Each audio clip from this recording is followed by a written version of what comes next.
উচ্চ রক্তচাপ মানুষের শরীরে নানাভাবে জটিলতা তৈরি করে, যা কোনো কোনো ক্ষেত্রে মৃত্যুর কারণ। এবং এই রক্তচাপ নিয়ে আমরা নানা ধরনের কথা শুনেছি, এর কারণ সম্পর্কে আলোচনা করেছি, কিন্তু হরমোনজনিত কারণে রক্তচাপের ওঠানামা এই বিষয়ে আমাদের আলোচনা একেবারেই হয়নি বলাই যায় আমাদের টেলিভিশনে বা বিভিন্ন প্রোগ্রামে। আমরা এই বিষয়ে আজকে কথা বলবো। হরমোন বার্তায় আজকের বিষয় আমরা দিয়েছি যে হরমোনজনিত কারণে রক্তচাপের ওঠানামা। এই বিষয়ে কথা বলতে আমাদের স্টুডিওতে উপস্থিত হয়েছেন দুজন এন্ডোক্রিনোলজিস্ট। আমাদের সঙ্গে আছেন ডাক্তার নাজমা আক্তার, সহযোগী অধ্যাপক এন্ডোক্রাইনোলজি অ্যান্ড মেটাবলিজম বিভাগ, মার্কস মেডিকেল কলেজ ও হাসপাতাল। সঙ্গে আরও আছেন ডাক্তার আফসার আহমদ, সহকারী অধ্যাপক এন্ডোক্রাইনোলজি বিভাগ, ঢাকা মেডিকেল কলেজ ও হাসপাতাল। আপনাদের দুজনকে স্বাগত জানাচ্ছি আমাদের অনুষ্ঠানে। আমরা অনুষ্ঠানের একেবারে শুরুতেই হাইপারটেনশন বা উচ্চ রক্তচাপ বা রক্তচাপ জিনিসটা কি, এটা আবারও আরেকবার জানতে চাই। আমরা যেহেতু মেডিসিন বিশেষজ্ঞদের কাছে এই বিষয়টি বেশি সবসময় জানার চেষ্টা করি, আমরা আজকে একজন হরমোন রোগ বিশেষজ্ঞের কাছে বিষয়টি জানবো, যে ডাক্তার নাজমা আক্তার, রক্তচাপ কি? আমাদের রক্তনালীতে রক্তের প্রবাহের একটি গতিবিধি থাকে, একটি গতিবেগ থাকে। কোনো কোনো কারণে আমাদের যখন এই চাপটি বেড়ে যায়, গতিবিধিটা বা গতিবেগটা বেড়ে যায়, সেটাই আমি খুব সহজ করে একদম মোটা দাগে বললাম। সেখান থেকে আমাদের রক্তের চাপটি বেড়ে যায়, সেটাকে আমরা উচ্চ রক্তচাপ বলি। তো উচ্চ রক্তচাপটি কিন্তু আসলে একজন রোগী মানে হঠাৎ করে যে বুঝে ফেলবেন যে আমার রক্তচাপ বৃদ্ধি পেয়েছে, তা কিন্তু নয়। তার হয়তো কিছু লক্ষণ উপসর্গ থাকে, তার হয়তো বা কখনো কখনো সে কিছু জটিলতাও নিয়ে চলে আসে, যেগুলো উচ্চ রক্তচাপ জনিত কারণে হয়ে থাকে। তো সেখান থেকে একজন প্রশিক্ষণপ্রাপ্ত চিকিৎসক যখন তার রক্তচাপটি সঠিক উপায়ের কথাটির উপর আমি একটু জোর দিলাম, কারণ হচ্ছে আমাদের কিন্তু রক্তচাপ মেজারমেন্টের মধ্যে কিন্তু অনেক রকমের ভুল ধারণা আছে, ভুলভাবে আমরা পরিমাপ করি। সেখান থেকেও কিন্তু অনেক রকমের ডাইলেমা বা অনেক সময় একটা সন্দেহের অবকাশ থাকে। রোগী এসে প্রায় বলে যে বাসায় একরকম, আমার ডাক্তারের কাছে যখন আসছি তখন আরেক রকম, সকালে একরকম, মাঝে মাঝে আমি ভালোই থাকি, মাঝে মাঝে দেখি আবার বেশি বেড়ে যায়। তো এই জিনিসগুলো ওভারকাম করার জন্য কিন্তু রক্তচাপ পরিমাপ করার কিন্তু একটি সঠিক উপায় আছে, সেই উপায়টি কিন্তু সবাইকে মেনে চলতে হবে। তো আমাদের অনেকগুলো সোসাইটি আছে, আমেরিকান হাইপারটেনশন অ্যাসোসিয়েশন আছে, আমাদের ইউরোপিয়ান সোসাইটি অফ কার্ডিওলজি আছে, ইভেন বাংলাদেশেও অনেক কার্ডিও সোসাইটি আছে। তো সবাই মিলে কিন্তু রক্তচাপের একটি ক্যাটাগরি করেছে। তো সেখানে আমরা নর্মাল রক্তচাপ বলতে বুঝি, যেটা আমাদের সবাই অনেকেই জানে, যে আমার blood pressure 120/80 millimetre of mercury, যেটা আমরা পারদের ইয়েতে মাপি। এছাড়া এটার পরে কিন্তু অনেকগুলো ক্যাটাগরি আছে, যেমন হচ্ছে হাইপারটেনশনের প্রাথমিক অবস্থা, যেমন আমরা ডায়াবেটিসের ক্ষেত্রে বলি প্রি ডায়াবেটিস। তাহলে প্রি হাইপারটেনশন, যেখানে আমার রক্তচাপটা বেড়েছে, বাট তখনও আমি তাকে ক্যাটাগরাইজ করছি না যে আপনার হাইপারটেনশন হয়েছে। সেটা 30-40 পর্যন্ত কখনো কখনো অ্যালাউ করা হয়, বা নিচেরটা আমার 90 পর্যন্ত, 85 থেকে 90। তো এরপরে গেলে 140/90 বা তার উপরে গেলে তারপরে আরও ক্যাটাগরি আছে, স্টেজ 1, স্টেজ 2, আরও অনেক খারাপ কিছু সিচুয়েশন আছে, আমরা বলি হাইপারটেনসিভ ক্রাইসিস, ইমার্জেন্সি। হ্যাঁ, এইভাবে কিন্তু ক্যাটাগরি করা হয়। তো রক্তচাপ পরিমাপ ব্যাপারটা কিন্তু একটি জরুরি বিষয়। আপনাকে অসংখ্য ধন্যবাদ। ডাক্তার আফসার আহমদ, আমি যেটি জানতে চাই যে মানে হরমোনজনিত কারণে রক্তচাপের ওঠানামা, মানে রক্তচাপের ওঠানামার আসলে কতগুলো কারণ এরকম আছে, এর মধ্যে আসলে হরমোনজনিত কারণটা মানে কোন দিক থেকে গুরুত্বপূর্ণ? এই প্রশ্নের উত্তর দেওয়ার আগে আমি কিছু সাম্প্রতিক পরিসংখ্যানগুলো নিয়ে একটু আলোকপাত করতে চাই। ধারণা করা হচ্ছে সর্বশেষ যে আপডেটেড 2025-এ যে পরিসংখ্যান এসেছে, সেখানে বলা হয়েছে যে বিশ্বের মধ্যে 1.4 বিলিয়ন রোগী হাইপারটেনশনে আক্রান্ত, উচ্চ রক্তচাপে আক্রান্ত। তাদের মধ্যে 600 মিলিয়ন আনডায়াগনোস, যারা এখনও ডায়াগনোসের আওতায় পড়েনি, এবং 630 মিলিয়ন ডায়াগনোস করেছেন। তার মধ্যে 320 মিলিয়ন যাদের প্রেশার, উচ্চ রক্তচাপ কন্ট্রোলে আছে। হাইপারটেনশনের যদি আমরা কারণ বা উচ্চ রক্তচাপের যদি কারণ দেখি, 85 থেকে 95% কোনো কারণ পাওয়া যায় না, যেটাকে অ্যাসেনশিয়াল হাইপারটেনশন বলা হয়। বাকি 5 ভাগের অনেকগুলা কারণ বর্তমান। তার মধ্যে একটা অন্যতম গুরুত্বপূর্ণ হচ্ছে হরমোনজনিত কারণে হাইপারটেনশন বা উচ্চ রক্তচাপ। এই যে প্রিভালেন্সটা, যদি এন্ডোক্রাইন হাইপারটেনশনের কথা যদি বলি বা হরমোনজনিত কারণে উচ্চ রক্তচাপ, দেখা যাচ্ছে 10 থেকে 15% সেকেন্ডারি কজের কারণ, যার মধ্যে রেজিস্ট্যান্স হাইপারটেনশন, যাদেরকে কোনো ওষুধ দিয়ে কন্ট্রোল করা যাচ্ছে না, তাদের মধ্যে 20% কারণ হরমোনজনিত কারণে রক্তচাপ। এবং এটা একটা খুব অতীব গুরুত্বপূর্ণ বিষয়, কারণ হচ্ছে আমরা হাইপারটেনশনের বা রক্তচাপের ওষুধগুলো আমরা সারা জীবন খেয়ে থাকি, এটা বলে থাকে, এবং এগুলো লক্ষণগুলো প্রকাশ পায় না। কিন্তু হরমোনজনিত কারণে কিছু লক্ষণ আছে যেটা দেখে আমরা ডায়াগনোসিস করতে পারি, এবং কিছু পরীক্ষা আছে যেটা দ্বারা আমরা সুনির্দিষ্টভাবে ধারণা করতে পারি উনি এই ধরনের হরমোনের কারণে উচ্চ রক্তচাপে ভুগছেন। সেই কারণগুলো যদি আমরা চিহ্নিত করে যথাযথ ব্যবস্থা নিতে পারি, তাহলে একটা বিশাল সংখ্যক লোকের উচ্চ রক্তচাপজনিত স্বাস্থ্য ঝুঁকি থেকে রক্ষা পাওয়া সম্ভব। মানে কিন্তু সেটির লক্ষণগুলো কি আলাদা কিনা? জি, এগুলো লক্ষণগুলো আলাদা। যে কজগুলো আছে উচ্চ হরমোনজনিত কারণের উচ্চ রক্তচাপের মধ্যে অনেকগুলো কারণ আছে। প্রথম যেটা বেশিরভাগ ক্ষেত্রে সংখ্যাধিক, সেটা হচ্ছে প্রাইমারি অ্যাড্রিনাল হাইপারটেনশন বা অ্যাড্রিনাল গ্ল্যান্ড নামক আমাদের একটা গ্রন্থি আছে, যেখানে থেকে হাইপারটেনশনের কারণ 20% বলা হয়ে থাকে হরমোনজনিত রোগের কারণে রক্তচাপের। সেই অ্যাড্রিনাল হাইপারটেনশন কারণ ছাড়া আরও আছে ফিউক্রোমোসাইটোমা বা এক ধরনের টিউমার যেটা আমাদের শরীরে হয়ে থাকে, কুশিং ডিজিজ বা কুশিং সিন্ড্রোম নামে একটা রোগ, থাইরয়েড ডিসঅর্ডার, হাইপোথাইরয়েডের ক্ষেত্রে হতে পারে, হাইপারথাইরয়েডের ক্ষেত্রে হতে পারে, প্যারাথাইরয়েডের জন্য হতে পারে, এবং আরও কিছু কিছু কারণ, অ্যাক্রোমেগালি, গ্রোথ হরমোন। মানে এগুলো কি লক্ষণের কথা বলছেন আপনি? এগুলো কারণগুলো বলছি। কারণ এগুলো বলছেন। প্রত্যেকটা রোগের জন্য একটা সুনির্দিষ্ট কারণ আছে। সেই রোগের লক্ষণগুলো যদি আমরা দেখি, তখন দেখা যাবে যে এইসব হরমোনজনিত কারণে এক একটা রোগের সাথে একটা নির্দিষ্ট সংখ্যক হারে উচ্চ রক্তচাপ বিদ্যমান। তাহলে সেই লক্ষণগুলো যদি আইডেন্টিফাই করতে পারি কোনো একজন উচ্চ রক্তচাপ ঝুঁকির রোগের ক্ষেত্রে, সেগুলোকে যদি আমরা যথাযথভাবে পরীক্ষা বা স্ক্রিনিং বা কনফার্মেটরি টেস্টের মাধ্যমে আমরা সেটা নির্দিষ্টকরণ করতে পারি, তাহলে এই উচ্চ রক্তচাপের হরমোনজনিত কারণে স্বাস্থ্য ঝুঁকি থেকে আমরা বিশাল সংখ্যক জনগোষ্ঠীকে বাঁচাতে পারবো। ধন্যবাদ। আমি ডাক্তার নাজমা আক্তার, আমি আরেকটু পরিষ্কার হতে চাইছি যে মেডিসিন বিশেষজ্ঞ বা যারা মানে হৃদরোগ বিশেষজ্ঞ কোনো কোনো ক্ষেত্রে যারা আসলে উচ্চ রক্তচাপটি নির্ণয় করছেন, কিন্তু তাদের সাথে আমাদের যতবার আলোচনা হয়েছে আমরা হরমোনজনিত কারণে রক্তচাপের ওঠানামা এই আলোচনাটা আমরা কম শুনেছি। গণমাধ্যমে তো আলোচনা আমি শুনিনি আর কি। কিন্তু এই কথাটা তারা যে আসলে কম বলছেন বা বলা হয়নি হয়তো কোনো কারণে, কিন্তু তারাও কি এটা সঠিকভাবে নির্ধারণ করতে পারেন কিনা, নাকি এটা নির্ধারণের জন্য আবার আপনাদের কাছে পাঠাতে হয়, ব্যাপারটা এরকম কিনা? আচ্ছা, ব্যাপারটা হচ্ছে পেশেন্ট কিন্তু প্রাথমিকভাবে একজন ইন্টার্নিস্ট বা একজন জেনারেল ফিজিশিয়ানের কাছেই যাচ্ছেন। জি। তো সেখানে আমরা কখন সন্দেহ করব যে এই রোগীটির অন্য কোনো কারণে, যেটা ডাক্তার আফসার বলছিলেন যে আমাদের একটি মেজর অংশ কিন্তু প্রাইমারি হাইপারটেনশন বা এসেনশিয়াল হাইপারটেনশন, তো যেটাকে আমরা সবসময় দেখে থাকি যে নর্মাল, এটা যেটা আসলে তেমন কোনো কারণ জানা যায়নি। সেকেন্ডারি হাইপারটেনশনগুলোর মধ্যে একটা কারণ হচ্ছে এন্ডোক্রাইন হাইপারটেনশন। সেকেন্ডারির মধ্যে যেমন প্রেগনেন্সিতে হতে পারে, অথবা আপনার যখন কিডনিতে আমার কোনো সমস্যা হয়ে থাকে, কিডনি ফেলিওর বা আমাদের রেনাল আর্টারি স্টেনোসিস বলি আমরা, আমাদের হার্টের যে বড় রক্তনালীটি আছে যে সেটা যদি আমাদের ন্যারো হয়ে যায়, কোয়াক্টেশন অফ অ্যাওর্টা বলি, এগুলো হচ্ছে সেকেন্ডারি কারণ। তার মধ্যে কিছু ড্রাগ আছে, স্টেরয়েড জাতীয় ওষুধ, অথবা ওসিপি আমাদের মা বোনেরা অনেকেই খান, জন্ম নিয়ন্ত্রণের বড়ি। ডাক্তারের কাছে গেলে ডাক্তার যখন তার প্রেশার দেখছেন তখন কিন্তু মানা করে দিচ্ছেন যে আপনি কিন্তু বড়ি খেতে পারবেন না। তো এগুলোর পাশাপাশি এন্ডোক্রাইন। এখন আমি কখন সন্দেহ করব যে আমার আসলে এন্ডোক্রাইনের একজন ডক্টরের সাথে পরামর্শ করা উচিত, না এই রোগীটিকে রেফার করা উচিত, না এই রোগীটি কোনো স্পেশালাইজ সেন্টারে নিয়ে ট্রিটমেন্ট করা উচিত?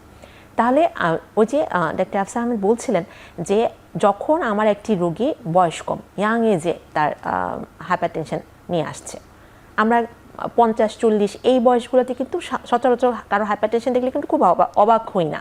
কিন্তু যদি খুব ইয়াং এজে কেউ একজন হাইপারটেনশন নিয়ে আসছে, তখন কিন্তু আমাকে মাথায় রাখতে হবে তার সেকেন্ডারি কোনো কারণ আছে কিনা, এবং সেখানে স্বাভাবিকভাবেই এন্ডোক্রাইন কজগুলো কিন্তু চলে আসবে। আপনি যে কারণগুলো শুনলেন, থাইরয়েডের ব্যাপারটা কিন্তু খুবই কমন এখন, হাইপোথাইরয়েড বা হাইপারথাইরয়েড, ঠিক আছে। অন্যগুলো হয়তো বা তেমন কমন না, যেমন অ্যাক্রোমেগালির কথা বলছিলেন, যেমন হাইপারঅ্যালডোস্টেরনিজমের কথা বলছিলেন, ফিউক্রোমোসাইটোমার কথা বলছিলেন। তাহলে রোগের লক্ষণগুলো একটা ইম্পর্টেন্ট জিনিস, এটা একটা। 2 নম্বর হচ্ছে আমি 3টা অথবা তার থেকে বেশি ওষুধ দিয়ে রোগীকে অলরেডি ট্রিটমেন্ট করছি, কিন্তু আমার রোগীর প্রেশার কোনোভাবেই কন্ট্রোল হচ্ছে না, ঠিক আছে। তখন আমাকে চিন্তা করতে হবে যে অন্য কোনো কারণ আছে কিনা যেটা জন্য আমার প্রেশারটা কন্ট্রোল হচ্ছে না। কারণ আবারও বলছি যে হরমোনজনিত যে কারণটাতে আমার হাইপারটেনশন হয়েছে, সেই কারণটাকে যদি আমি ট্রিটমেন্ট না করি তাহলে কিন্তু এই প্রেশারটা কিন্তু কমানো সম্ভব না। তো এইসব ক্ষেত্রে আমাকে তখন চিন্তা করতে হবে, একজন জেনারেল ফিজিশিয়ানও হতে পারেন, একজন কার্ডিওলজিস্টও হতে পারেন। তখন হয়তো উনি চিন্তা করবেন যে আমি একটা সেকেন্ড থট দিব কিনা। উনি চাইলে নিজেই এটাকে ইভ্যালুয়েশন করতে পারেন, অথবা উনি চাইলে একজন এন্ডোক্রাইনোলজিস্টের সাথে কথা বলতে পারেন। আবার আমাদের অনেক ডক্টররাই কিন্তু পেরিফেরিতে প্রত্যন্ত অঞ্চলে যেখানে রোগিনী ডিল করছেন সেসব জায়গায় কিন্তু এই ধরনের হরমোনের যাচাই বাছাই বা পরীক্ষা করার সুযোগগুলো কম থাকে, সেক্ষেত্রে কিন্তু একটা স্পেশালাইজেশন সেন্টারে কিন্তু উনি রেফার করতে পারেন। মানে আপনার কথায় যেটি বুঝলাম যে মানে প্রাথমিকভাবে যদি চিকিৎসা দিয়ে কাজ না হয় সেকেন্ডারি চিন্তা উনি করবেন, জি। কিন্তু প্রথমেই সেকেন্ডারি চিন্তা উনি করতে পারবেন না। যদি তার রোগ লক্ষণগুলো খুব প্রকট থাকে তাহলে পারবেন। তবে মজার ব্যাপার হচ্ছে যে হরমোনজনিত কারণগুলো কিন্তু প্রকটভাবে সবসময় যে একটা লক্ষণ নিয়ে আসবে সেটা কিন্তু না হওয়ার সম্ভাবনাটাই বেশি। তো সেই ক্ষেত্রে কিন্তু ওই যে হিস্ট্রি নেওয়াটা খুব জরুরি, ফিজিক্যাল এক্সামিনেশনটা খুব জরুরি এবং প্রয়োজনীয় পরীক্ষা করে প্রমাণ করাটা জরুরি। একটি থাইরয়েড রোগী কখনো এসে বলবে না যে আমার থাইরয়েড হয়েছে। আপনি দেখার সঙ্গে সঙ্গে তার রোগ লক্ষণ যাই দেখে বলেন না কেন, তাকে কিন্তু আপনি পরীক্ষা করে প্রমাণ করতে হবে যে হ্যাঁ তার থাইরয়েডের অল্টারেশন আছে। আমি একটু অ্যাডিটিভ হিসেবে বলি, অনেক রোগীরা এসে আমাদের কাছে বলে ডাক্তার সাহেব আমার থাইরয়েড হরমোন চেক করতে আসছি, কেন আমার ওজন বেড়ে গেছে। সব ওজন বাড়ার পিছনে কি থাইরয়েড হরমোন দায়ী?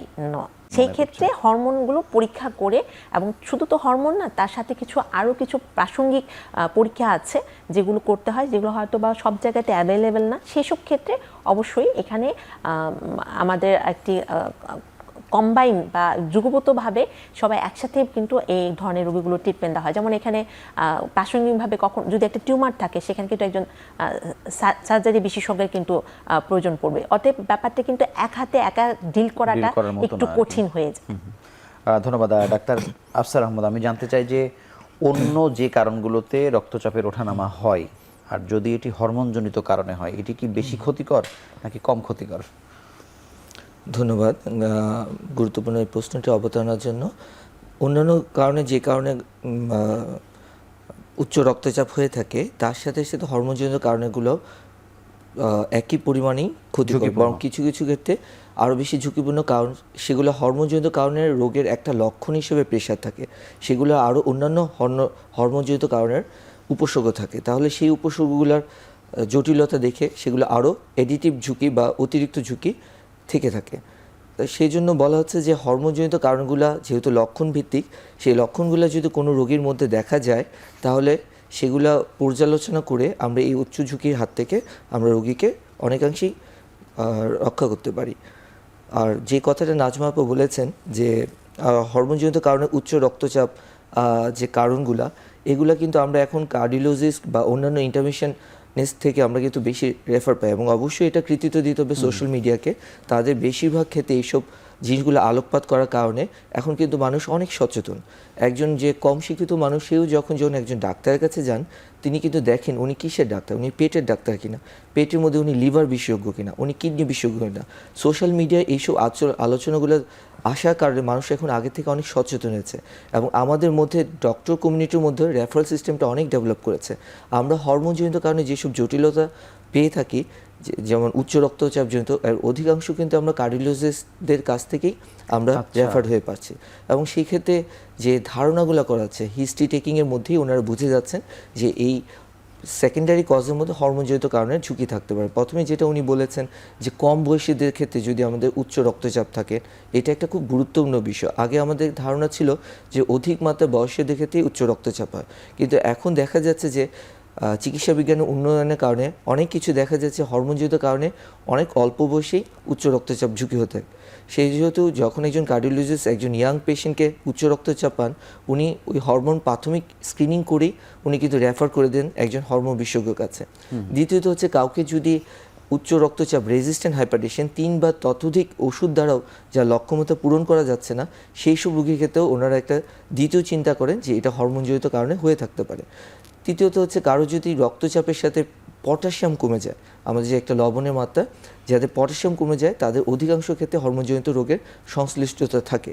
চতুর্থ দেখা যাচ্ছে যাদের ফ্যামিলি হিস্ট্রিতে খুব আর্লি এজে কার্ডিওভাস্কুলার ইভেন্ট যেমন ডেথ অথবা স্ট্রোক এইসব অনেক অল্প বয়সে থাকে পারিবারিক ইতিহাসে, যেটা একজন চিকিৎসক ইতিহাস পর্যালোচনা করলেই বুঝতে পারেন, তখনই কিন্তু উনি আশঙ্কা করে থাকেন এই রোগী হরমোনজনিত কারণে উচ্চ রক্তচাপে আক্রান্ত হওয়ার ঝুঁকির মধ্যে আছেন। আপনাকে অসংখ্য ধন্যবাদ পরিষ্কার করবার জন্য, এবং আমরা ছোট্ট একটি বিরতি নিয়ে ফিরছি কিছুক্ষণ মধ্যে।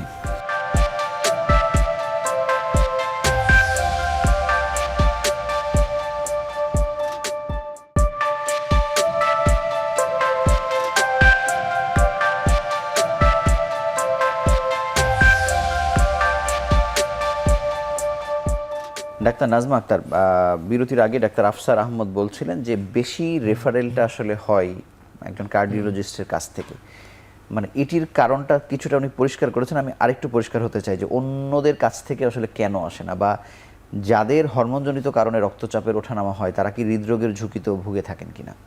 ঝুঁকিগুলো কিন্তু সবার জন্যই সমান, কারণ উচ্চ রক্তচাপ তার যে ক্ষতিকারক ইভেন্টগুলো, ক্ষতিকারক দিকগুলো আছে সেগুলো কিন্তু সবার জন্যই সমান। এটা আফসার বলছিলেন, কিন্তু তার জন্য অ্যাডিটিভ যেটা হচ্ছে, সংযোজিত যেটা হচ্ছে, তার হরমোনজনিত কারণেও তার কিন্তু কিছু ঝুঁকি রয়েছে। তাহলে এই রোগগুলো কিন্তু আরও বেশি স্পেশাল, এই রোগগুলোকে কিন্তু আরও বেশি টেক কেয়ার করতে হবে। যেটা বলছিলেন যে কেন অন্য জায়গা থেকে আসছে না, হতে পারে কিছুটা অজ্ঞতার অভাব, হতে পারে আমরা হয়তো এখনও হরমোনজনিত হাইপারটেনশন নিয়ে খুব বেশি ভাবছি না। হ্যাঁ, তো এই ভাবনার দিকগুলো আসলে এখন উন্মোচিত হচ্ছে। এখন আমরা কিন্তু আগে খুব মোটা দাগে চিকিৎসার একটা নির্দেশনা ছিল, কিন্তু এখন কিন্তু তার কারণও আছে। রোগীরা ডাক্তারদের কাছে যেতেন না, তারা ভয় পেতেন, তারা হোমিওপ্যাথি বা অন্যান্য হার্বাল মেডিসিনের প্রতি তাদের একটা ঝোঁক ছিল। কিন্তু এখন আমাদের রোগীদের মধ্যে কিন্তু সচেতনতা বেড়েছে। তারা কিন্তু নিজেরা, আপনি যেটা বললেন যে কেন কার্ডিওলজিস্টের কাছে যায়, তারা ধরিয়ে নেয় যে আমার রক্তচাপের ব্যাপারটি একজন কার্ডিওলজিস্ট দেখবেন, অথবা উনি কিন্তু প্রথমেই একজন হরমোন বিশেষজ্ঞের কাছে আসছেন না। হ্যাঁ, তো সেই ক্ষেত্রে কিন্তু এই রোগীটি কার্ডিওলজিস্টের কাছে বা একজন মেডিসিন স্পেশালিস্টের কাছে যাওয়াটাই ওনাদের কাছে যুক্তিসঙ্গত। তো ওইখানে যখন ধরা পড়ছে, কার্ডিওলজিস্ট মনে করছেন তিনি চাইলে প্রাথমিকভাবে কিছু ইভ্যালুয়েশন করেও পাঠাতে পারেন। আর আমি বলছিলাম যে দিন শেষে এখানে কিন্তু আরও কিছু স্পেশালিস্ট অ্যাড হবেন যখন ওই যে সার্জারির প্রয়োজন পড়বে বা আদার্স কোনো ট্রিটমেন্টে, যেমন রেডিওথেরাপি লাগে কখনো কখনো, তো তখন কিন্তু এটা একটা কম্বাইন্ড ট্রিটমেন্টের প্রসিডিউরের মধ্যে আমাদেরকে যেতে হবে। তো সচেতনতাটা বাড়াতে হবে। একটি রোগীর প্রায় সময় যেটা হয়, আমরা প্রায় প্রেসক্রিপশনে দেখি যে 4-5টা প্রেশারের ওষুধ খাচ্ছে, রোগী বিরক্ত, এই ডাক্তার বদলায় ওই অন্য ডাক্তারের কাছে চলে গেছেন যে ওই ডাক্তারকে দেখানোর পর আমার প্রেশার কমে নাই। কখনো কখনো রোগী এসে বলে যে আমার প্রথমে যে ওষুধটি খেয়েছিলাম ওটাতে আমার প্রেশারটা কিন্তু ঠিক ছিল, এখন প্রেশার ঠিক নাই। হ্যাঁ, এরকম কিন্তু রোগীদেরও মধ্যেও কিন্তু অনেক সময় দেখা যায় উনি এক গাদা একটা প্রেসক্রিপশনের ফাইল নিয়ে আসছেন যে আমি অমুকখানে দেখিয়েছি, তমুকখানে দেখিয়েছি, আমার কিছুতেই প্রেশার কমছে না। তো এই জায়গাগুলোতেই কিন্তু আমাদেরকে সচেতন হতে হবে যে তাহলে আমার প্রেশারগুলো হয়তো বা অন্যদের প্রেশারের মতো না। আমাকে এটা আমি বলছিলাম প্রথমে যে এটা আসলে কে ভাববে, রোগী ভাববে না ডক্টর ভাববে, দুদিক থেকেই ভাবার আসলে প্রয়োজনীয়তা রয়েছে যে আমাকে তাহলে কার কাছে যেতে হবে। ধন্যবাদ ডাক্তার আফসার আহমদ। এই পরীক্ষা নিরীক্ষাগুলো আসলে মানে কনফার্ম হয়ে যাওয়া যে ঠিক আছে হরমোনজনিত কারণে রক্তচাপের ওঠানামা হচ্ছে, এই পরীক্ষাগুলো আসলে কত ধরনের? ধন্যবাদ। এই পরীক্ষাগুলো আসলে আমরা দুই ধরনের ভাবে বলে থাকি। পয়েন্ট হচ্ছে ইনিশিয়াল স্ক্রিনিং টেস্ট, যেটা ধারণা আমরা প্রথমে পর্যালোচনা করব যে এই রোগীর হরমোনজনিত কারণে উচ্চ রক্তচাপ থেকে থাকতে পারে। তারপর যখন একজন স্ক্রিনিং টেস্ট, একজন প্রাইমারি ফিজিশিয়ান, একজন কার্ডিওলজিস্ট, একজন ইন্টার্নিস্ট, তারা এটা করার পরে তারা সেটাকে হয়তো রেফার করে দেন এটা কনফার্ম করার জন্য, সেগুলোকে আবার কনফার্ম করা লাগে। তারপর সেগুলো কনফার্ম করার জন্য আরও কিছু সফিস্টিকেটেড টেস্ট রয়েছে এবং কিছুটা ব্যয়বহুল, যেগুলো আমাদের দেশে সারা দেশে পর্যায়ক্রমে এগুলো প্রক্রিয়াধীন আছে যে সকল জেলা শহরগুলোতে এগুলো অ্যাভেলেবিলিটি করার জন্য, বাট এগুলো কিছু স্পেশালিস্ট সেন্টারগুলোতেই শুধুমাত্র অ্যাভেলেবেল। তো সেই জন্য প্রাথমিক স্ক্রিন করার পর একজন কার্ডিওলজিস্ট এটা যখন হরমোনজনিত রোগের ডাক্তারদের কাছে, চিকিৎসকদের কাছে পাঠিয়ে দেন, তখন সেটাকে ওনারা কনফার্ম করে থাকেন। যেমন আমি যদি পার্টিকুলার যদি পর্যালোচনা করি কয়েকটা ডিজিজ নিয়ে, যে কেন অতিরিক্ত ঝুঁকি, কারণ অতিরিক্ত ঝুঁকি দেখা যাচ্ছে যদি আমরা বিপরীত মুখ থেকে চিন্তা করি, প্রিভ্যালেন্সের থেকে ডেথ রেটগুলো যদি চিন্তা করি, হাইপারটেনশন কিন্তু একটা ক্রনিক ডিজিজ, এটাতে কিন্তু স্বাস্থ্য ঝুঁকি হবে ধীরে ধীরে পর্যায়ক্রমে, কিন্তু দেখা যাচ্ছে যে হাইপারটেনশনের কারণে মৃত্যু যে ঝুঁকি হচ্ছে তার জন্য মধ্যে একটা উল্লেখযোগ্য পরিমাণ আছে এন্ডোক্রাইন হাইপারটেনশন বা হরমোনজনিত রোগের কারণ। তাহলে এই উচ্চ রক্তচাপ জনিত মৃত্যু কারণকে যদি কমাতে হয়, আমাদের এই হরমোনজনিত কারণগুলোকে সঠিকভাবে নিরূপণ করে কনফার্ম করা লাগে। সেই জন্য দেখা যায় যে যদি ওই কারণগুলো, হরমোনজনিত কারণগুলো আমরা সঠিকভাবে নিরূপণ করতে পারি, সেই উচ্চ রক্তচাপের কারণে মৃত্যু ঝুঁকিটা অনেকাংশ কমে যাবে। সেই জন্য এটাকে গুরুত্বপূর্ণ করা হচ্ছে স্ক্রিনিং টেস্টের মাধ্যমে। প্রতিটা জিনিসে কিছু বেসলাইন স্ক্রিনিং টেস্ট আছে, যেমন যদি প্রাইমারি অ্যালডোস্টেরনিজম বা একটা গ্রন্থির জন্য হয়ে থাকে, সেখানে প্রথমেই আমরা চিন্তা করে দেখি যে তার প্রেশারের সাথে পটাশিয়ামের কেমন সম্পর্ক আছে। যদি কোনো পটাশিয়াম কমে থাকে তাহলে এটা হরমোনজনিত কারণে সংখ্যা হয়ে থাকতে পারে। যদি আমরা কোনো একটা উচ্চ রক্তচাপজনিত প্রেশার রোগী যার প্রেশার কন্ট্রোল করা যাচ্ছে না, তার পটাশিয়ামের রক্তের পটাশিয়াম পরিমাণ কম এবং সেটা অন্যান্য ওষুধ দিয়েও এটা ঠিক থাকছে না, তখনই আমরা চিন্তা করি যে এর পিছনে হরমোনজনিত কারণ আছে কিনা। এবং এর মধ্যে উল্লেখযোগ্য একটা অংশ হচ্ছে প্রাইমারি হাইপার অ্যালডোস্টেরনিজম, যেটা আমরা বিভিন্ন পরীক্ষার মাধ্যমে করতে পারি। সেই পরীক্ষাগুলো কিছুটা সফিস্টিকেটেড, যেমন এখানে অ্যালডোস্টেরন রেনিন রেশিও দেখা হয়, সেগুলো দেখার জন্য সুপার স্পেশালাইজ জায়গাগুলো ছাড়া জেলা শহরে এগুলো অ্যাভেলেবেল না। দ্বিতীয়ত কথা, এগুলো কিছু প্রস্তুতি থাকা লাগে, যে একজন প্রেশারের ওষুধ পেয়েছেন, তিনি কী ধরনের ওষুধ পেয়েছেন, যে ওষুধগুলো আমার এই রিপোর্টটাকে অনেকখানতে ব্যাহত করতে পারে। এটা পজিটিভ রেজাল্ট আসতে পারে, নেগেটিভ ফলস রেজাল্ট আসতে পারে। তাহলে সেই ওষুধগুলোকে একজন চিকিৎসক পরিবর্তন করে একটা নির্দিষ্ট সময়ের পরে তারপর তাকে আবার পুনরায় এই পরীক্ষাগুলো করলে তখনই শুধুমাত্র অ্যালডোস্টেরন রেনিন রেশিওগুলো অল্টারেশনটা সঠিকভাবে নিয়ন্ত্রণ করা সম্ভব। দ্বিতীয়ত হচ্ছে যেমন ফিউক্রোমোসাইটোমা, এটা হঠাৎ করে আসে। যেমন এটা একটা 3টা ক্লিনিক্যাল বৈশিষ্ট্য আছে, যে আমার উচ্চ রক্তচাপের সাথে তীব্র মাথা ব্যথা, ঘাম এবং বুক ধরফর করা। এইটাকে বলা হচ্ছে 90% রোগীর ক্ষেত্রে হয়ে থাকে। তবে এর বাইরেও কিন্তু এই সমস্যা না থেকেও কিন্তু ফিউক্রোমোসাইট থাকতে পারে। তাহলে সেটাকে করার জন্য আমার রক্তের প্লাজমা মেটানেফ্রিন অথবা ইউরিনারি ফ্র্যাকশনাল মেটানেফ্রিন এই টেস্টগুলো করা হয়। এই টেস্টগুলো যদি আমার পজিটিভ আসে, তখন আমাদের এটা সোর্স জানার জন্য স্পেসিফিক টেস্ট করা লাগে, যেটা সাধারণত একটা জেলা শহর বা বিভাগীয় শহরগুলোতে সেগুলো বর্তমানে আছে। ঠিক তেমনি থাইরয়েড জন্য হাইপাথাইরয়েড, এগুলো এখন বর্তমানে বাংলাদেশে যেহেতু 5 কোটির মতো কাছাকাছি থাইরয়েড রোগী আছে, এটা এখন জেলা শহর থেকে শুরু করে উপজেলা শহরে এগুলো অ্যাভেলেবেল হচ্ছে, যার কারণে এগুলো সহজে জানা যায়। কিন্তু কিছু কিছু স্পেসিফিক হরমোনজনিতের জন্য যেটাকে আমাকে বিভাগীয় বা স্পেশালাইজড ইনস্টিটিউশনে আমাকে রেফার করতে হয়। ডাক্তার নাজমা আক্তার, রক্তচাপের ওঠানামা অন্য কারণের সাথে হরমোনজনিত কারণের কোনো সুবিধা আছে কিনা, যে এখানে এটাতে সারা জীবন ওষুধ খাওয়া লাগছে না বা ভালো হয়ে যাওয়ার চান্সেস বেশি, এরকম কোনো বিষয় আছে কিনা? সুবিধা বলবো না, তবে হ্যাঁ, আপনি যদি হরমোন জনিত কারণগুলোকে আইডেন্টিফাই করতে পারেন, তার কিন্তু ডেফিনিটিভ ট্রিটমেন্টের একটা গাইডলাইন আছে। এখন রোগী যদি সেই সময় মতো আসতে হবে এবং সেটা যদি ট্রিটমেন্টটা প্রথম থেকে শুরু করা হয়, এবং সব রোগী যেগুলো বললাম আমরা সুপার স্পেশালাইজড কিছু কিছু জায়গাতে কিছু ট্রিটমেন্ট কিন্তু করাতে হয়, তো অ্যাভেলেবিলিটিটা কিন্তু একটা বড় ব্যাপার, পেশেন্টের অ্যাবিলিটিও একটা বড় ব্যাপার। তো সব কিছু মিলিয়ে কিন্তু হ্যাঁ, রোগী যদি এই জিনিস, যেমন ফিউক্রোমোসাইটোমার কথা বলছিলেন, সেটা কিন্তু একটা টিউমারটি অপারেশন করে যদি সরিয়ে দেওয়া হয়, অনেক ক্ষেত্রে দেখা যায় রোগীরা আর কিন্তু অ্যান্টিহাইপারটেনসিভ লাগছে না। আবার থাইরয়েড ক্ষেত্রে হাইপার বা হাইপো রিপ্লেসমেন্ট অথবা আমার অ্যান্টিথাইরয়েড ড্রাগ, এই 2 ধরনের ট্রিটমেন্ট দেওয়ার পর রোগীটার কিন্তু থাইরয়েডের যে সমতাটা, আমাদের ব্লাডের যে TSH বা FT4 এর যে সমতাটা, সেটা যখন মেনটেন হচ্ছে, তখন কিন্তু তার এক্সট্রা করে লাগছে না। কারো হতে পারে তার সাথে অ্যাডিটিভ, তার হয়তো বা প্রাইমারি হাইপারটেনশনও আছে, সেক্ষেত্রে হয়তো বা এক্সট্রা করে লাগতে পারে। হ্যাঁ, তো এরকম ক্ষেত্রে যেমন হচ্ছে অ্যাক্রোমেগালির ক্ষেত্রে, যেটা আমাদের পিটুইটারিতে, আমাদের মস্তিষ্কের একটি গ্ল্যান্ড, যেখানে টিউমারের কারণ হতে পারে, সেই টিউমারের কিন্তু অপারেশন করলে এটি কিন্তু আমাদের আর থাকছে না। তো এই ক্ষেত্রে যেটা বলছিলাম, যে পেশেন্টকে আসতে হবে, পেশেন্টকে জায়গা মতো আসতে হবে, পেশেন্টের অ্যাবিলিটি থাকতে হবে, সেই পরীক্ষাগুলো বা সেই ট্রিটমেন্ট মডালিটিসগুলো অ্যাভেলেবিলিটি থাকতে হবে, যে সে যেখানে আছে তার কাছাকাছি সেটা অ্যাভেলেবেল কিনা, এবং যথাসময়ে সঠিকভাবে রোগ নির্ণয় এবং নিরূপণের প্রসিডিউরগুলো যদি মেনটেন করা হয়, হ্যাঁ, তাদের ক্ষেত্রে কিন্তু একটু বেনিফিট পাওয়ার সুবিধা তো অবশ্যই থাকছে। আপনাকে অসংখ্য ধন্যবাদ। আমরা আরও একটি ছোট্ট বিরতি নিয়ে ফিরছি কিছুক্ষণের মধ্যে।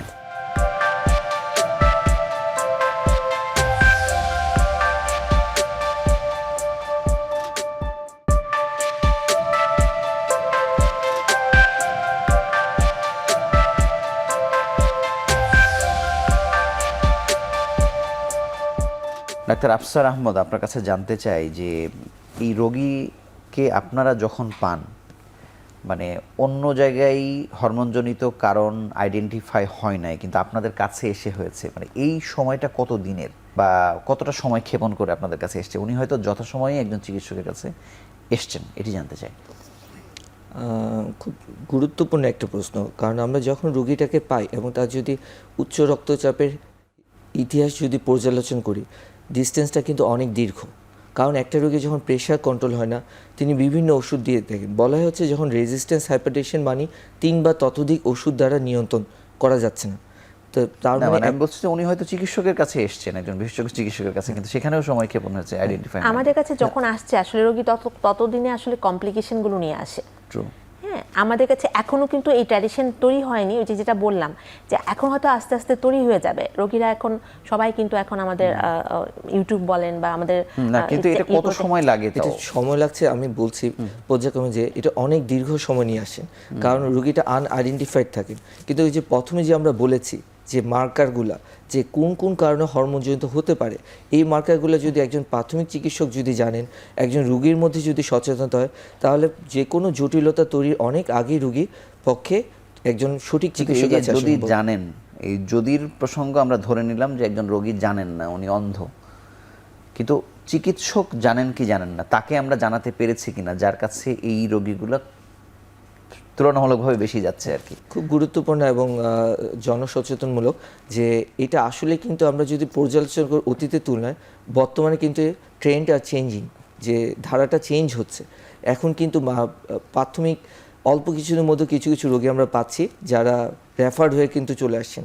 তাহলে চিকিৎসক সমাজের মধ্যে কিন্তু এন্ডোক্রাইন হাইপারটেনশন একটা মোটামুটি একটা কমন প্রচলিত ধারণা এখন দিচ্ছেন, এবং অধিকাংশ চিকিৎসক যারা দেখছেন যে এই রোগীর হরমোনজনিত কারণ থাকছেন, তারা কিন্তু রেফার্ড হচ্ছেন। তাহলে চিকিৎসক সোসাইটির ক্ষেত্রে যে রেফার সিস্টেমটা আগে ড্রব্যাক ছিল, সেটাকে এখন অনেক গ্যাপটা অনেকটুকু চলে আসছে। এখানে তো সোসাইটি টু সোসাইটিও নিজেরা বসতে পারে, একটা ঠিক আছে, গুরুত্বপূর্ণ আমাদের কাছে এই তথ্য আপনি এটা ভালো প্রসঙ্গ তুলেছেন। এই প্রসঙ্গগুলোতে কিন্তু আমাদের কাজ করার স্কোপ কিন্তু এখন অনেক। হ্যাঁ, এখন এইটা কিন্তু হচ্ছে। আপনি যে প্রসঙ্গটা তুললেন, রিসেন্টলি আমরা থাইরয়েডের সাথে আমাদের এন্ডোক্রাইন সোসাইটির একটা কোলাবোরেশনে কিন্তু, তাই না, থাইরয়েডের সাথে কিন্তু থাইরয়েড আলাদা সোসাইটি, তারা কিন্তু, কারণ হচ্ছে কি একা কিন্তু এখন আর রাস্তা চলা যাবে মানে না। তাদেরকে জানালেন আর কি যে আপনি কত সহজে আমাকে গাইনি ডিপার্টমেন্টের সাথে কিন্তু, গাইনি সোসাইটির সাথে কিন্তু আমরা এন্ডোক্রাইন সোসাইটি কিন্তু কোলাবোরেশনে কাজ করি। অর্থোপেডিক্সের সাথে কাজ হয়েছে, আমাদের স্কিনের সাথে কাজ হয়েছে, ডার্মাটোলজির সাথে কাজ হয়েছে, নিউরোলজিস্টের সাথে কাজ হয়। তো এই কোলাবোরেশনগুলো কিন্তু, যেটা ডাক্তার আফসার বলার চেষ্টা করছিলেন, যে এগুলো কিন্তু এখন আমরা বলতে পারবো না যে 100% হয়ে গিয়েছে, তবে হ্যাঁ আমরা ট্র্যাকে আছি, শুরু হয়েছে। তো ইনশাল্লাহ একদিন হয়তো বা সবকিছু আমাদের সবাই আমরা সবকিছু নিয়ে যে রেফারেল সিস্টেমগুলো বা জনসচেতনতা বা আমাকে জানতে হবে আমি কখন রোগীটাকে ছেড়ে দেবো। আমাদের কিন্তু বইয়ে যখন আমরা পড়ি, তখন কিন্তু আমাদের একটা অংশ থাকে আমাদের MBBS বইয়ে, যে কখন পেশেন্টকে রেফার করতে হবে, হ্যাঁ, কাকে রেফার করতে হবে। এই ব্যাপারগুলোতে যখন আমরা জোর দিব, তখন সবাই বেনিফিটেড হবে, ডাক্তার বেনিফিটেড হবে, তার রোগী সবাইকে আসলে রোগী পাঠাবে আর কি, যার যখন প্রয়োজন। ডাক্তার আফসার আহমদ, ট্রিটমেন্ট প্রোটোকলটা এটার কোনো ডিউরেশন আছে কিনা, যে ঠিক আছে এতদিনের মধ্যে একটা ট্রিটমেন্ট চলবে, ভালো হয়ে যাবে? যেমন সাধারণত উচ্চ রক্তচাপের ক্ষেত্রে সারা জীবন ওষুধ খেয়ে যাওয়ার যে বিষয়টা আসলে বলি, এক্ষেত্রে তো আসলে মানে আমরা কজ আইডেন্টিফাই করে চিকিৎসা দিতে পারলে অনেক ক্ষেত্রে তো সেটি লাগছে না আর কি। কিন্তু এটি ভালো হয়ে যায় বা ভালো হবে এরকম নিশ্চয়তা তো আছে। যে হরমোনজনিত কারণে আমার উচ্চ রক্তচাপ হচ্ছে, সেটার মডালিটিস অফ ট্রিটমেন্ট আছে ভালো হয়ে যাওয়ার। যে কিছু যদি টিউমারের কারণ হয়ে থাকে, সেটাকে যদি আমরা রিমুভ করে দিতে পারি, তাহলে তার উচ্চ রক্তচাপের ঝুঁকিটা অনেকাংশেই চলে যাবে। যদি সেই ক্ষেত্রে যদি দেখা যাচ্ছে যে না, আগে ওষুধ দিয়ে কন্ট্রোল হতো না, বা হরমোনজনিত কারণে যে কারণে উচ্চ রক্তচাপ হচ্ছে, সেই হরমোনজনিত কারণটাকে আমরা ওষুধ দ্বারা নিয়ন্ত্রণ করতে পেরেছি, পর্যায়ক্রমে দেখা যায় যে তার আনকন্ট্রোল প্রেশারটা, উচ্চ রক্তচাপটা কন্ট্রোল হয়ে গেছে। তাহলে দেখা যাচ্ছে যে এটাকে আমরা একেবারে রিমুভ করতে পারছি, আবার কোনো কোনো ক্ষেত্রে আমরা অনিয়ন্ত্রিত উচ্চ রক্তচাপকে একদম সুনির্দিষ্টভাবে নিয়ন্ত্রণ করে ফেলতে পারছি। তাহলে এটা নির্ভর করে কী ধরনের হরমোন ঝুঁকিতে উনি আছেন এবং সেটা কী ধরনের পর্যায়ে ওনাকে চিকিৎসাটা দেওয়া হবে। যদি এটা সার্জিক্যালি রিমুভ করে দেওয়া সম্ভব হয়, সেক্ষেত্রে উনি নিরাময় হয়ে যাবেন। যদি মেডিকেলি ট্রিটমেন্ট করে সেটাকে কন্ট্রোল করে ফেলা, তাহলেও তিনি উচ্চ রক্তচাপজনিত কারণ থেকে নির্মূল হয়ে যাবেন, কন্ট্রোলে থেকে যাবেন।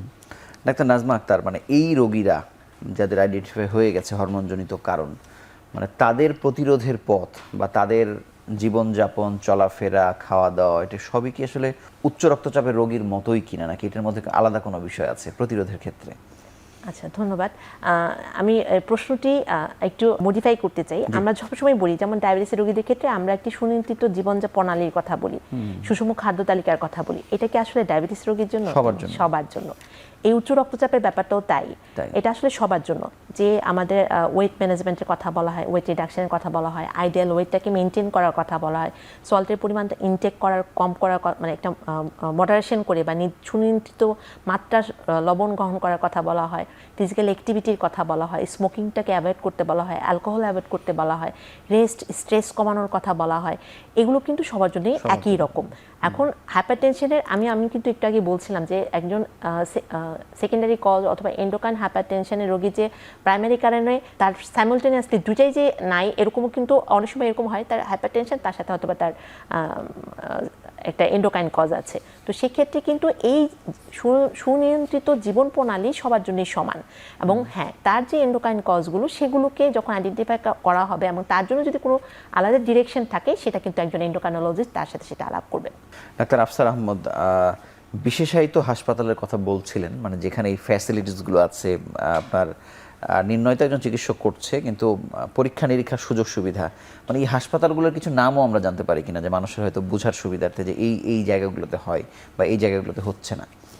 অনেক গুরুত্বপূর্ণ একটা প্রশ্ন, যে আমরা বিশেষায়িত হাসপাতাল বলতে কোথায় যাব।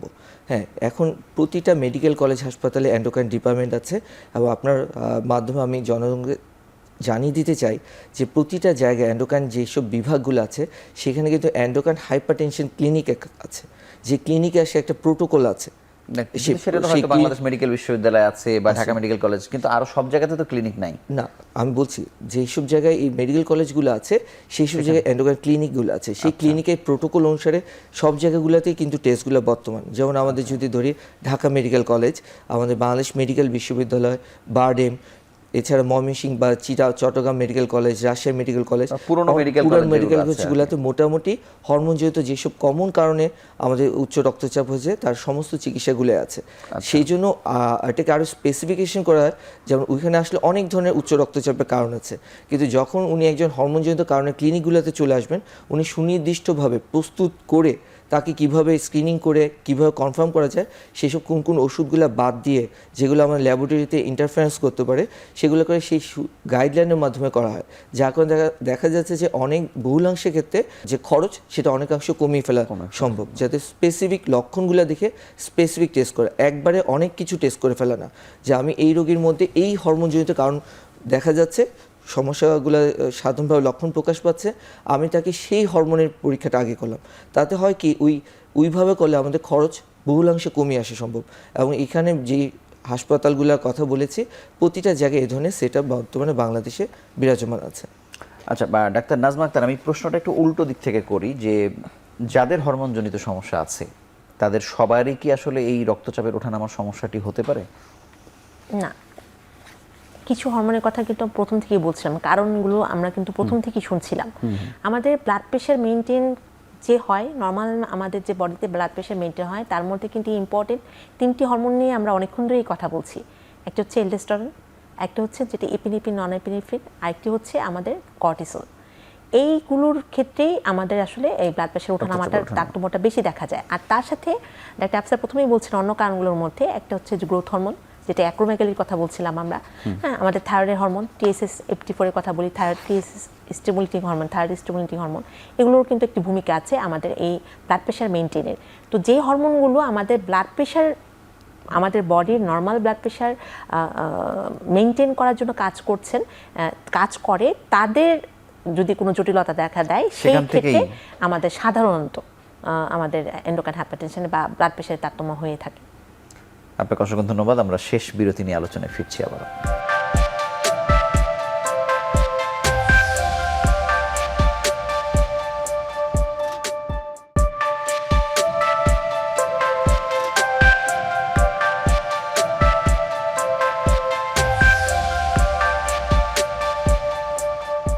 ডাক্তার আফসার আহমদ, আপনার কাছে জানতে চাই যে এই যে ধরে নিলাম যে টেলিভিশনে হয়তো একটা দুইটা এপিসোড হলো আর কি, এই যে বছরব্যাপী হরমোনজনিত কারণে রক্তচাপের ওঠানামা নিয়ে আপনারা কি কি করেন?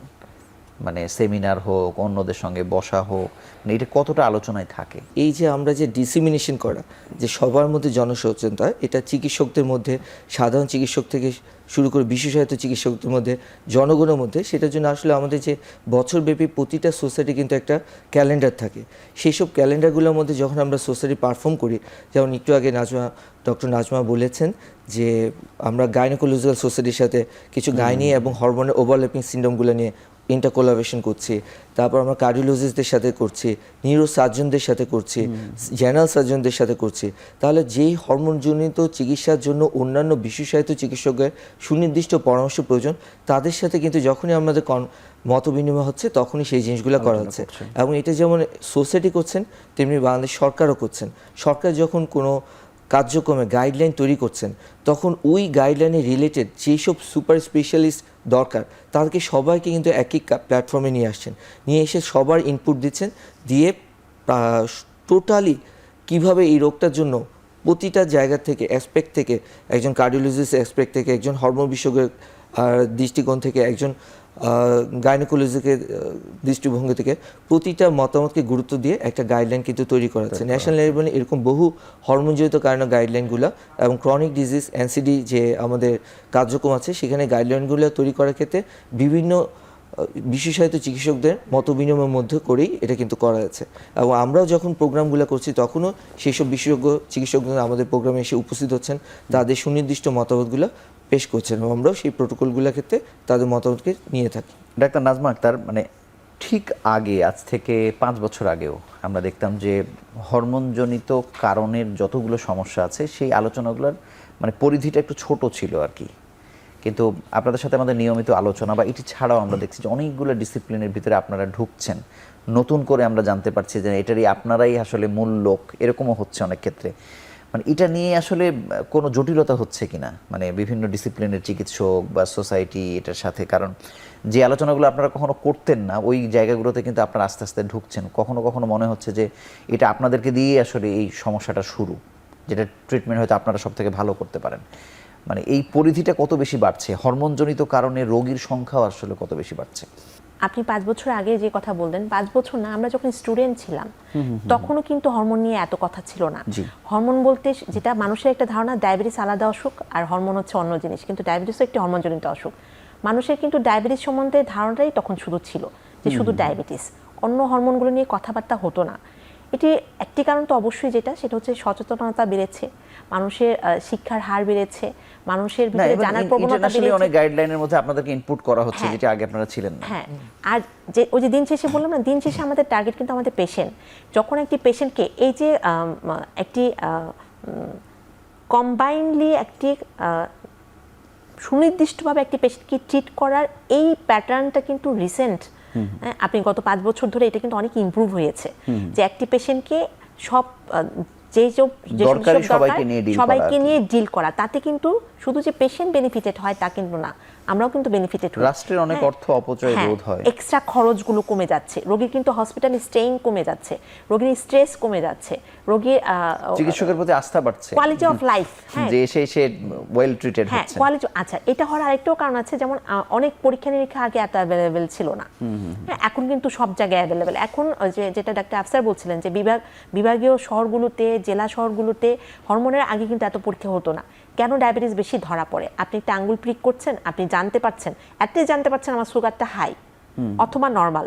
এটা কিন্তু যে প্রিক করছে সেই বলে দিচ্ছে যে আপা আপনার তো ডায়াবেটিস নাই, অথবা আপা আপনার তো সুগার অনেক বেশি। কিন্তু হরমোনের ব্যাপারগুলো কিন্তু এত অ্যাভেলেবেল না। একটি হরমোনের পরীক্ষা কিন্তু এখন পর্যন্ত কিন্তু একটি কস্টলি, কস্টের একটা ব্যাপার থাকে, যেটা হয়তো ডায়াবেটিসের ক্ষেত্রে কিন্তু রোগীরা নিজেরাই কিন্তু অনেকে চেক করে ফেলছে। ডায়াবেটিস অ্যাওয়ারনেস প্রোগ্রাম হয় কিন্তু অনেক। আপনি 14 নভেম্বর আমাদের ওয়ার্ল্ড ডায়াবেটিস ডে গেল, সেখানে কিন্তু আপনি দেখেছেন যে মোটামুটি সবগুলো মেডিকেল কলেজ, সবাই কিন্তু অংশগ্রহণ করেছে। তো আমরা আশা করছি যে আস্তে আস্তে হয়তো বা এরকম হরমোন মেলাও হবে, যেগুলো নিয়ে আমরা থার্ড দিবসগুলোতে আমরা এরকম স্ক্রিনিং করব, যেখানে আমরা সুলভ মূল্যে পেশেন্টকে আমরা এগুলোর স্ক্রিনিং করব। তাতে কিন্তু সচেতনতাটা আরও বাড়বে। যেটা ডাক্তার আফসার বলছিলেন, ডায়াবেটিসের প্রিভ্যালেন্সের থেকে কিন্তু আমাদের হরমোনের থাইরয়েডের প্রিভ্যালেন্সও কিন্তু অনেক বেশি, কিন্তু ওই যে স্ক্রিনিংটা কম হয় বলে বা পরীক্ষা নিরীক্ষার খরচের কারণে অ্যাভেলেবিলিটির কারণে অনেকের ভয়ও থাকে, সেগুলোর কারণে ডায়াবেটিসের ব্যাপারে এখন ভয়গুলো চলে গেছে, কথা বেশি বলা হয়েছে, অনেক প্রোগ্রাম হয়েছে, রোগীরা কিন্তু এখন জানে যে হ্যাঁ এটা আমার ডায়াবেটিসের জন্য হয়েছে। রোগী কিন্তু আসে, আমার ঘা শুকাচ্ছে না, আমাকে যেতে হবে, আমার পায়ে এইখানে কেটে গিয়েছে, আমাকে যেতে হবে, তার কিন্তু নিজেরা অ্যালার্ট হয়েছে। তা আশা করি এইভাবে আমরা যদি সবাই মিলে কাজ করি এবং যুগপতভাবে, কখনোই একা কেউ কিছু করতে পারবে না, তাহলে হয়তো একটা সময় হরমোন নিয়েও এই ধরনের সচেতনতাটা আমরা ঘরে ঘরে দেখতে পাবো। আপনাকে ধন্যবাদ। আমি একেবারে শেষ প্রশ্ন আবার রোগীদের ক্ষেত্রে একটু মনে করিয়ে দিতে চাই। ডাক্তার আফসার আহমদ, হরমোনজনিত কারণগুলো একেবারে সুনির্দিষ্ট কোন কোন লক্ষণগুলো দেখলে আসলে বুঝবে যে তার রক্তচাপের ওঠানামা হচ্ছে বা ওই জটিলতায় উনি পড়তে পারেন? এটা একদম কিছু কিছু হরমোনের লক্ষণগুলোর সাথে সাথে কিন্তু বুঝতে পারেন যে এই হরমোনগুলোর লক্ষণগুলোর সাথে যদি তার উচ্চ রক্তচাপ থাকে তাহলে উনি বুঝতে পারবেন। যেমন ইতিমধ্যে যে বহুল আলোচনা বলা হচ্ছে প্রাইমারি হাইপার অ্যালডোস্টেরনিজম, সেক্ষেত্রে দেখা যাবে যে তার উচ্চ রক্তচাপের সাথে মাংসপেশিতে ব্যথা, তার খুব অত্যাধিক দুর্বলতা এবং তার মাথা ব্যথা আছে, এই ধরনের লক্ষণগুলো উনি দেখতে পারেন। ফিউক্রোমোসাইটোমার ক্ষেত্রে দেখবে যে হঠাৎ করে খুব মৃত্যু ভয়, যে আমার প্রেশার বেড়ে গেছে, আমার মৃত্যু আতঙ্ক, ফেয়ার অফ ইম্পেন্ডিং ডেথ, এই ধরনের একটা হবে। প্রচণ্ড ঘাম হতে পারে, প্রচণ্ড বুক ধরফর করতে হবে, আবার মাঝে মধ্যে একদম নর্মাল। তাহলে সেই ক্ষেত্রে ফিউক্রোমোসাইটোমা হতে পারে। কুশিং ডিজিজের ক্ষেত্রে খুব সহজে রোগীরা বুঝতে পারেন যে তিনি ক্রমান্বয়ে মোটা হয়ে যাচ্ছেন, তার হাত পা চিকন হয়ে যাচ্ছে, বাট পেটের পরিধি বৃদ্ধি পাচ্ছে, তার মধ্যে কিছু কিছু স্ট্রায়া লাল লাল দাগ দেখা যাচ্ছে শরীরের মধ্যে, তার মধ্যে কোথাও কিছু আঘাত লাগে সহজে রক্ত জমাট বেঁধে যাচ্ছে, তার উঠতে গেলে শক্তি পাচ্ছে না মাংসপেশিতে, সেটা দ্বারা কুশিং সিনড্রোম বুঝতে পারবেন। হাইপারের ক্ষেত্রে দেখা যাচ্ছে যে তার বুক ধরফরানি আছে, ঘাম হচ্ছে, তার ওজন কমে যাচ্ছে, অধিক মাত্রায় বাথরুমে যাচ্ছেন। অথবা হাইপোর ক্ষেত্রে দেখা যাচ্ছে তিনি শীত সহ্য করতে পারছেন না, তার পায়ে পানি চলে আসছে, তার মধ্যে ওজন বেড়ে যাচ্ছে এবং তার স্মরণশক্তি কমে যাচ্ছে। অনেক ক্ষেত্রে দেখা যাচ্ছে যে হাতের সাইজ, পায়ের জুতার সাইজ অনেক বড় হয়ে যাচ্ছে, হাত পা তীব্র মোটা হয়ে যাচ্ছে, যেটা আমরা অ্যাক্রোমেগাল বা গ্রোথ হরমোনের ক্ষেত্রে বলতে কি, হাতের চামড়া পায়ের চামড়া মোটা হয়ে যাচ্ছে, বেশি মাত্রায় ঘামাচ্ছে। তাহলে সুনির্দিষ্ট কিছু হরমোনজনিত রোগে সুনির্দিষ্ট কিছু লক্ষণ আছে, যেটার সাথে যদি রোগী চিন্তা করে যে তার প্রেশারের সাথে এই লক্ষণগুলো আছে, তখন তার রোগীর মধ্যেও একটা সচেতন হবে, হ্যাঁ আমার এই জনিত কারণে হতে পারে, তখন তিনি একজন হরমোন বিশেষজ্ঞের কাছে আসবেন। আরেকটা কথা আপনার পূর্বের আলোচনার প্রেক্ষিতে আমি বলতে চাচ্ছি যে 5 বছর আগে প্রেক্ষাপট আর বর্তমান প্রেক্ষাপটের কথা যদি পর্যালোচনা করি, বিজ্ঞান কিন্তু ক্রম অগ্রসমান। আমরা যে 5 বছর আগে যে চিকিৎসা শাস্ত্রে যে পয়েন্টে দাঁড়িয়েছিলাম, এখন কিন্তু ক্রম অগ্রসমান বিজ্ঞানের কারণে আমরা অনেক কিছু কিন্তু জানতে পারছি।